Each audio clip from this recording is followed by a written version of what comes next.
The Independent National Electoral Commission, INEC, has adjourned the collation of the governorship election results in Bayelsa State. The Bayelsa collation is now scheduled for 12 noon today.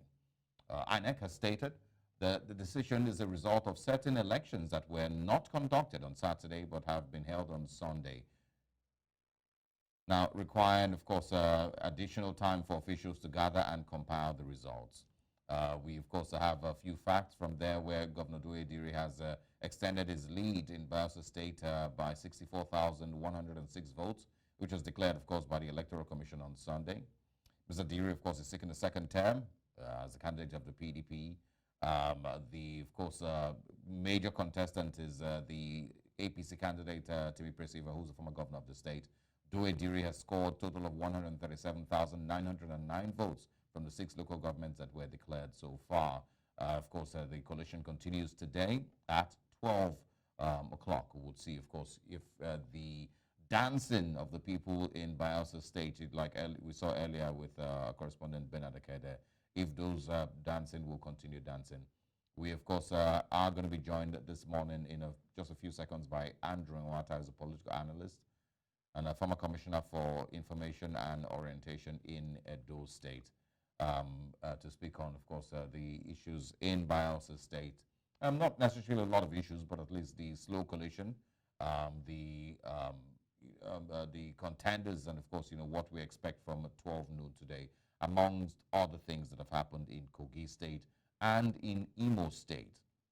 There's aspects of the Kogi State election that I also want to bring up, and that is the PDP's aspect. It doesn't seem like there's a lot of unity and cohesion in the party.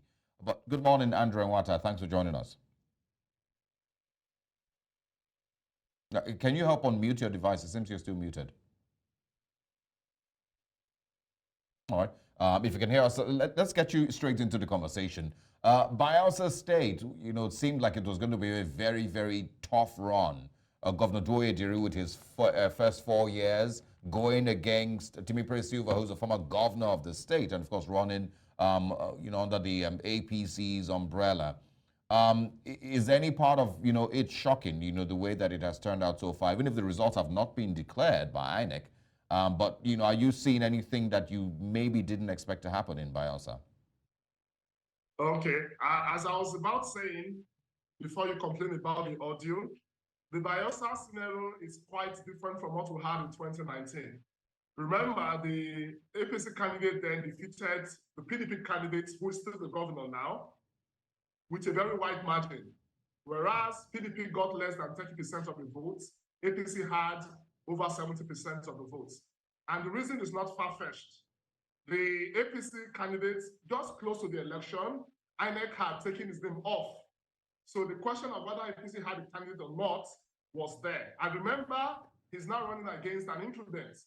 But it is too close to call because 2 of the local governments, namely Brass, where the APC candidate comes from, and Southern Niger, which is one of the strongholds, the results there are yet to be announced. So that can be a game changer because if you look at the 2019 election, Silva scored a whooping 124,000 votes as opposed to the 4,000 votes we had. And if you look at the margin,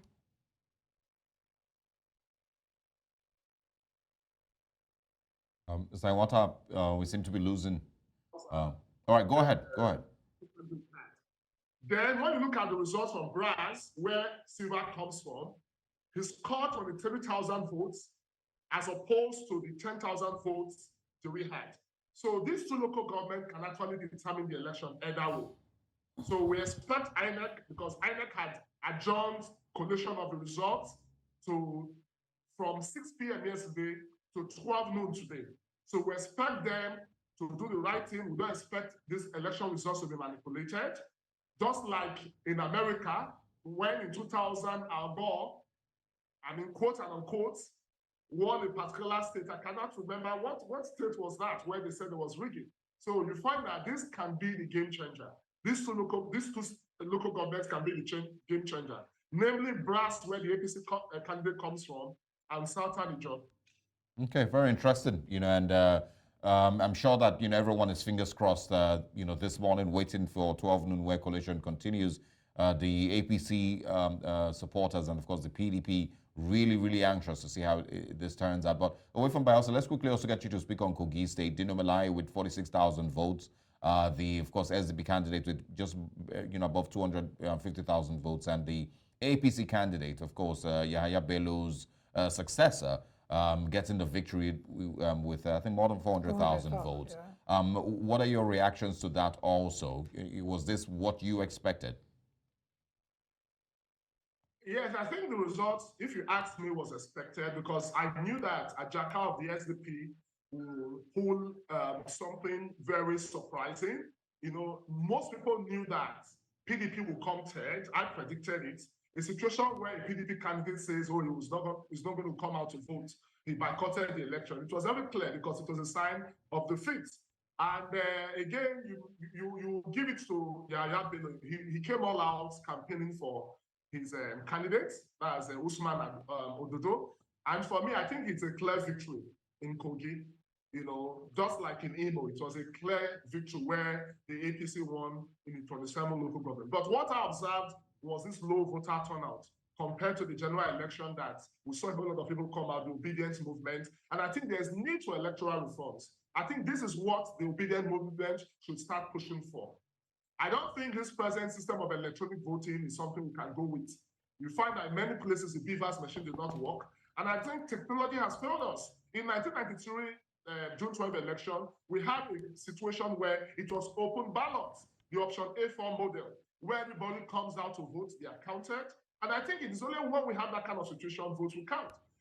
Look at the two local governments whose results are yet to be released, Satan, Ijaw, and Brass. These are riverine communities. Most of the people at times, they don't come out to vote because of the long hours you have to, go by, see to each of the polling units. But if it's a situation where everybody comes at a particular time to vote under the option A for open ballot system, it's less time consuming and it is cost effective. And I think there's serious, need for us to have these electoral reforms and get it right with future elections, because for off-cycle elections like Edo and Odo coming up, some of these reforms will not be able to, because it will require some legislative amendments of the existing electoral act, the constitution.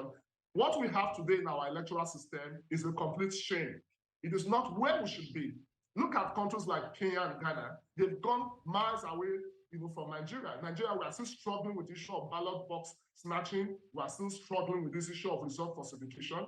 I mean, the election may have been won by, the APC, but it leaves so much to be desired. I think it is time for us to call on President Tinubu. We know the imperfections of the last presidential election and other elections. There's need for serious electoral reforms. Members of the National Assembly are not left out of this call. They should be ready to amend the existing electoral act for us to modify our balloting system. It is not something we should go with.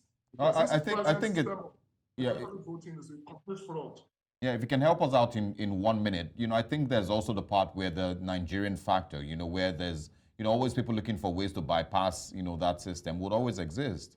And that's where we continue to see these things happen, and some would even argue that even when, all of these things happen, the courts aren't even there to protect, and to overturn some of all these, elections and these issues with the electoral process. So is the Nigerian factor itself, what we need to be fighting against, not just creating new laws and, adjusting the Electoral Act here and there?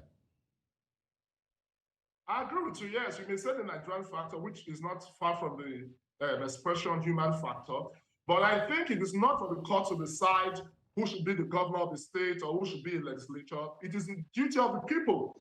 And that is why I will still call on the National Assembly and Nigeria to insist that we should have an open ballot system like the type we had in the June 12, 1992 election. Remember, the present president even contested the seat in the Nigerian Senate and won by virtue of that mode of voting. It's the best form of voting.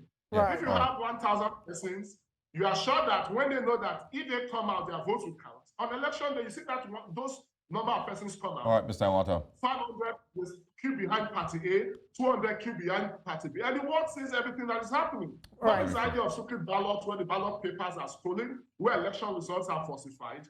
And I don't think we should continue with this. And I don't believe that under our democratic system, we'll see how things.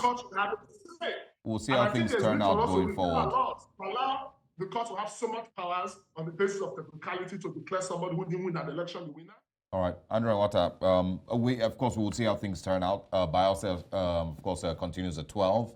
And I'm sure that everyone there, of course, remains anxious until then. Thank you very much for joining us this morning. We, of course, will bring you in again as things develop.